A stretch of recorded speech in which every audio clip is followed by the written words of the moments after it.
ففتح إلى حضرة النبي المصطفى صلى الله عليه وسلم وأزواجه وذريته وآل بيته الطيبين الطاهرين وأصحابه الأكرمين، ثم نخص جميع أولياء هذه البلاد وجميع أولياء مكان كانت أرواحهم، ونخصص المشايخنا وأستاذنا ونخصص العروس سيد الوالد مربي الروح والجسد سيد الحبيب حسن محمد هارون سيد محمد بن علي بن عباس بن عبد العزيز مالك بن مسكون وله بن وصال بن صالح بن محمد بن أحمد مهدار والحبيب قاسم بن أحمد بهرون أبي المصطفى بن أحمد بهرون والحبيب بكر بن محمد سيد بكر السيد والحبيب صالح بن محسن أحمد التنقل والحبيب حميد بن عباس باسم باسري والحبيب بكر بن سلم حبسي باسري والحبيب حسن شاتم بن سلم شاتم عبد الله الشاتم على المشهور بن جعفر بن سخر أسقى فسورا ولي الله كهمي فسور في حسن للم وشاء شبه شاب الصمد قليما سسما مدني سلطان أولياء الشيخ عبد القادر الجيلاني فخر الوجود الشيخ بكر بن سالم فقيه مقدم محمد بن علي بعلوي سنة بكر سنة عمر سنة عثمان سنة علي وأصولهم وفروعهم والمنتسبين إليهم أجمعين ووالدينا ووالديكم وأمواتنا وأمواتكم وأموات المسلمين أجمعين، وصلى الله يتغشاهم بالرحمة والمغفرة ويسكنهم بالجنة وينفعنا ببركاتهم وأسرارهم وأنوارهم وعلومهم ونفحاتهم وكراماتهم في الدين والدنيا والآخرة بسر النبي وآل النبي وبسر سورة الفاتحة. أعوذ بالله من الشيطان بسم الله الرحمن الرحيم الحمد لله رب العالمين الرحمن الرحيم مالك يوم الدين إياك نعبد وإياك نستعين اهدنا الصراط المستقيم صراط الذين أنعمت عليهم غير المغضوب عليهم ولا الضالين آمين. السلام عليكم ورحمة الله وبركاته. بسم الله الرحمن الرحيم الحمد لله رب العالمين والصلاة والسلام على أشرف الأنبياء والمرسلين سيدنا ومولانا محمد وعلى آله وصحبه أجمعين. سبحانك لا علم لنا إلا ما علمتنا إنك أنت العليم الحكيم وتب علينا إنك أنت التواب الرحيم. رب اشرح لي صدري ويسر لي أمري واحلل عقدة من لساني يفقهوا قولي وسدد لساني واهدني قلبي بجاه النبي والآل وأصحابه. اللهم إنا نسألك فهم النبيين وحفظ المرسلين وإلهام الملائكة المقربين. اللهم أغننا بالعلم اللهم أغننا بالعلم اللهم أغننا بالعلم وزينا بالحلم وأكرمنا يا الله بالتقوى وجملنا يا الله بالعافية يا أرحم الراحمين. أما بعد, kembali kita melanjutkan apa yang kita bicarakan kemarin tentang masalah hasad atau dengki, dan ini bagian penyakit yang ada di dalam diri seseorang. Kalau seandainya tidak cepat-cepat untuk kita obati dan kita sembuhkan, maka pertaruhannya adalah menyebabkan kehidupan dunia dan akhirat kita tentu tidak bahagia. Karena seseorang pada saat menghadap kepada Allah Subhanahu wa Ta'ala, yang dia bawa tidak hanya sekedar jasad atau badan, tapi yang dia bawa menghadap kepada Allah pun juga hati. Maka apabila seseorang menghadap kepada Allah dengan hati yang selamat daripada penyakit-penyakit hati, maka tidak menutup kemungkinan dia akan bisa masuk ke dalam surga Allah Subhanahu wa Ta'ala. Ada satu ayat yang barangkali sering kita dengar yang berbicara tentang masalah itu. Kata Allah Subhanahu wa Ta'ala, yauma la yanfa'u malun wala banun illa man atallaha biqalbin salim. Di hari di mana tidak bermanfaat harta, tidak bermanfaat anak, kecuali yang menghadap kepada Allah dengan hati yang selamat dari kekotoran, selamat daripada penyakit-penyakit yang ada di dalam hati. Begitu juga pada saat kita berada di dunia, maka tempat Allah melihat itu adalah hati-hati hambanya. Maka seperti itu hati kita, maka seperti itulah Allah melihat.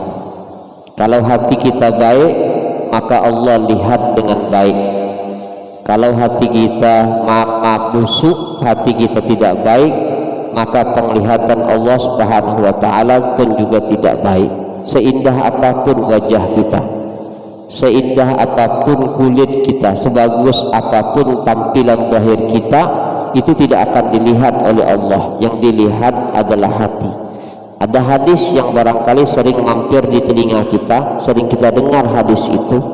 Kata Rasulullah sallallahu alaihi wasallam, "Innallaha la yanzuru ila suwarikum wala ila ajsamikum, walakinallaha yanzuru ila qulubikum wa a'malikum." Sesungguhnya Allah Subhanahu wa taala tidak melihat kepada gambar-gambar kalian. Suwar itu jamak daripada suratun, suratani, suwar. Dan juga Allah tidak melihat kepada jasmani kalian, kepada jasad-jasad kalian, kulit kalian, daging kalian. Walakinallaha, akan tetapi Allah Subhanahu wa taala melihat kepada apa?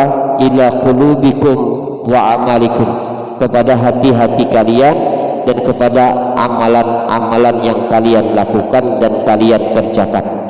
Maka hati yang bersih adalah tempat turunnya rahmat, berkah dan pemberian dari Allah Subhanahu wa taala.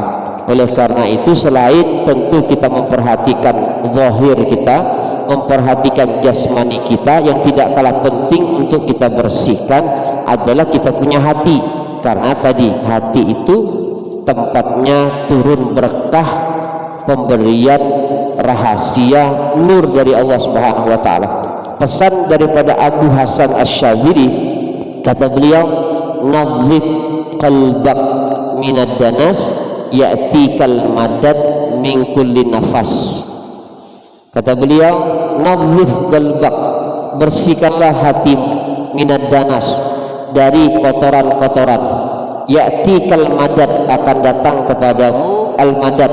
Madad itu al-ataya, pemberian dari Allah, rahmat, dari berkah, rahasia, nur. Itu adalah al-ataya, pemberian Allah, al-madad. Maka akan datang kepadamu al-madad, pemberian Allah, dari setiap nafas yang engkau hembuskan. Kalau hati kita bersih.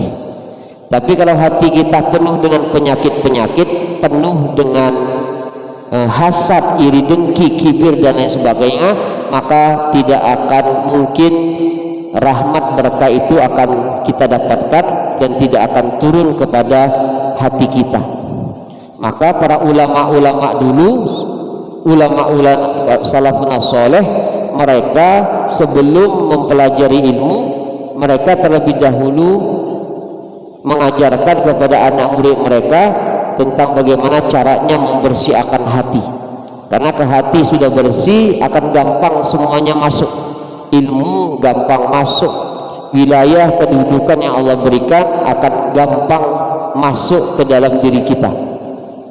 Maka hasad, iri, dengki salah satu penyakit sifat yang diharamkan oleh Allah, bahkan termasuk kabair, termasuk dosa-dosa besar. Wa huwa tamanni zawal ni'matil ghair, sebagaimana yang kemarin kita informasi akan bahwasanya hasad itu adalah bercita-cita, berkeinginan mengharapkan hilangnya nikmat orang lain pada dirinya, baik nikmat itu berpindah pada dia atau nikmat itu tidak berpindah pada dia. Itu adalah hasad. Nah, orang yang hasad tidak akan jadi pemimpin. Orang yang iri dengki di dalam dirinya tidak akan menjadi orang yang terpandang dan diistimewakan. Kalau istilah bahasa Arabnya, al-hasud la yasud. Ya. Kalau yang biasa mondok akan sering mendengar kalimat-kalimat ini, al-hasud la yasud. Kenapa orang yang iri dengki itu tidak akan menjadi pemimpin? Iya, walladzi khabutha la yakhruju illa nakida. Bahwasanya benih yang jelek itu tidak akan timbul, tidak akan muncul kecuali juga jelek. Jadi kalau dasarnya sudah tidak baik, maka akan timbul sesuatu yang tidak baik. Dan juga al-hasad narun fil jasad. Hasad, iri dengki yang ada di dalam diri seseorang itu merupakan api, akan bergejolak di dalam diri seseorang kalau ada hasad, ada iri dengki. Jadi tidak senang, tidak suka kalau seandainya melihat orang itu lalu sukses, itu tidak senang, panas badannya, gemetar begitu. Itu orang yang iri dengki dan tidak bisa melihat keindahan pada orang lain, tidak bisa melihat kebagusan pada orang lain kalau melihat seseorang dari kacamata iri. Coba kita lihat orang-orang kafir Quraisy itu melihat baginda Muhammad sallallahu alaihi wasallam, melihatnya tidak dengan indah. Kenapa? Karena iri yang ada di dalam hatinya. Rasulullah itu kurang baik apa? Rasulullah itu kurang istimewa apa? Kurang lembut apa itu Rasulullah SAW? Tapi kenapa mereka benci? Kenapa mereka tidak senang? Iya, karena mereka memandang Rasulullah SAW dengan pandangan iri dengki yang ada di dalam dirinya.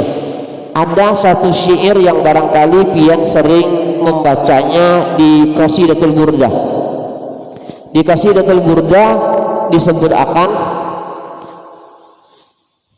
la ta'jaban li hasudir raha yunkiruha tajahulan wa huwa ainul hadhikir fahimi qad tunqirul aina da'a asy-syamsi min ramadin wa yunkirul fama qamul ma'i min saqami. Apa artinya? Jangan heran pada pendengki yang berusaha mengingkari, pura-pura bodoh diri padahal ia cerdas dan memahami. Terkadang mata sakit mengingkari pada sinar matahari, seger air terkadang mulut pungkiri karena sakit yang menyelimuti. Maksudnya bahwasanya agak susah kita meyakinkan lalat bahwasanya bunga itu lebih indah dari sampah, karena tempatnya lalat itu ya sampah. Jadi kalau kita yakinkan bahwasanya bunga itu lebih indah, lebih baik, lebih bagus, agak susah. Begitu juga akan susah untuk kita yakin akan bahwasanya sinar matahari itu indah. Untuk siapa? Untuk orang yang matanya sakit, matanya buta. Oh, sinar matahari itu apalagi di pagi hari indahnya bukan main. Biar katakan itu kepada orang yang buta matanya, orang yang sakit matanya, dia akan katakan enggak ada tuh sinar matahari. Sinar matahari bukan enggak ada, tapi matanya yang buta sakit sehingga kadang kau melihat keindahan itu. Agak susah kayaknya kalau seandainya kita yakinkan orang yang sakit bahwasanya air itu enak. Ini air nih, enak rasanya. Enak buat orang yang sehat, terasa enak, lega di tenggorokan. Tapi buat orang yang sakit, ini air rasanya pahit, tidak enak.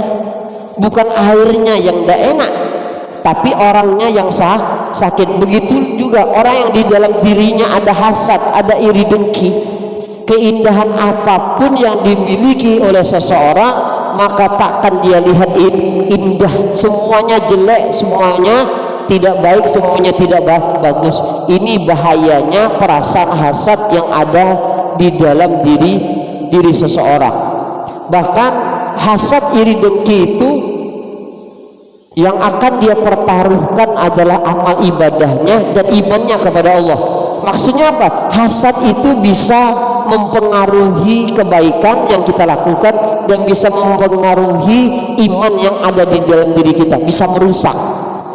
Makanya Sayyidina Abi Hurairah radhiyallahu an pernah beliau berkata, kata beliau, annahu ya'kulul hasanat kama ta'kulun narul khatab, karena bahwasanya hasad iri dengki itu bisa memakan kebaikan sebagaimana api memakan kayu bakar, cepat benar ya, seperti orang ngomong di masjid ya, ke orang yang ngomong di masjid dengan perasaan hasad iri dengki itu sama, bisa menghapuskan, bisa menghilangkan kebaikan yang sudah banyak dia lakukan. Ini kita nih majelis misalkan, lalu imbah isya kita duduk-duduk di masjid, kita ngomong bagian maaf masalah dunia, bukan masalah akhirat yang tidak ada manfaatnya, tidak ada faedahnya untuk akhirat kita, maka kebaikan yang kita lakukan imbah maghrib habis semuanya, hilang semuanya. Nah sama itu dengan hasad iri dengki yang ada di dalam diri seseorang, sedikit demi sedikit dia memakan, menghabiskan kebaikan yang kita lakukan. Dan bahkan iri dengki itu juga bisa merusak iman. Disebutkan di dalam kitab annahu yufsidul iman kama yufsidus sabir al-asal, sifat iri dengki itu bisa merusak iman sebagaimana jadam bisa merusak madu. Jadi jadam itu pahit, jadi bisa merusak rasa asal, rasa madu yang manis. Dan yang dahsyatnya, sifat iri dengki yang ada di dalam diri seseorang itu akan menyusahkan dia, bahkan 5 kesusahan yang didapatkan oleh orang yang iri dengki. Ada siksaan sebelum di akhirat dan di dunia sudah disiksa dengan perasaan hasad, perasaan iri yang ada di dalam dirinya.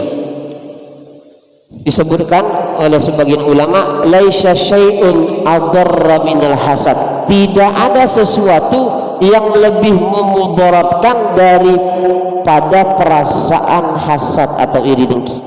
Yasilu bisababihi ilal hasid khamsu uqubat, yang mana sifat hasad iri dengki bisa sampai kepada orang yang iri dengki itu 5 siksaan. Apa 5 siksaan tersebut yang akan dirasakan oleh orang yang iri dengki? Yang pertama, ghammun la yanqati.